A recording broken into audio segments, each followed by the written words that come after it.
Good day everyone, mayong adlaw. For this video, ako ipakita sa inyo ang saon pagkuha o pag-calculate sa mean, median ug mode gamit ang Microsoft o WPS Excel. Pero karon atong gamiton is WPS Excel. Una, mag-type ta og ato ang example or variables. For our example, mag-type tag class and number of students for the level. Then follow niya ang iyahang variables o number of student, also the variables.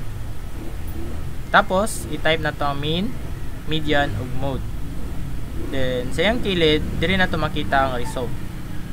So una kuha na to ang mean. Saan pagkuha sa mean, click lang na to ang cell diri para diri magawas ang result. Tapos mag-input ta diri og formula. Una na to input is equal sign. Kaya tungod always ta mag-ask for a result. So dapat na ay equal. After niya, i-type na to ang average na formula. Click lang na to siya, average, tapos na open o close parenthesis. Diya sa sulod diya na to ibutang ang ato ang variables. So kung makita ninyo, B2, B, then 2, nag-intersect siya. So mao ni siya nga sale atong kuan hantud diri sa B8. So B2 to B8. Tapos enter na to siya.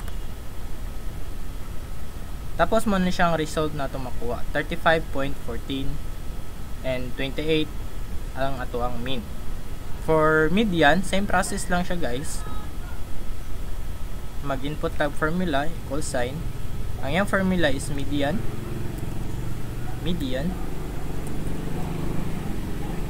Click, tapos also the variables.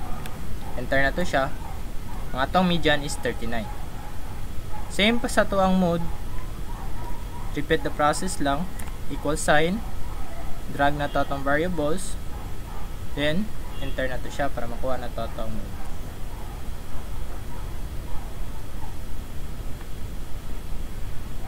Kailangan siya. Enter na to ang ato ang formula.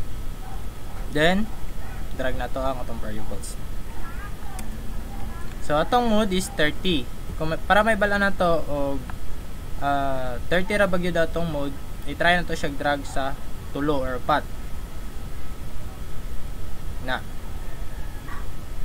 Siya, tapos ito siyang counter. Pababa na to siya.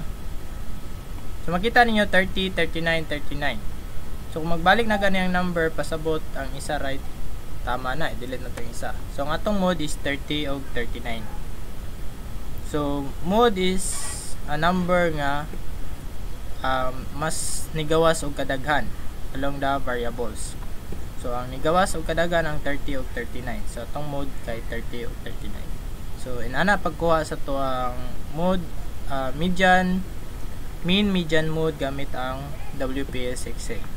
Ito lang, daghang salamat o punta namin na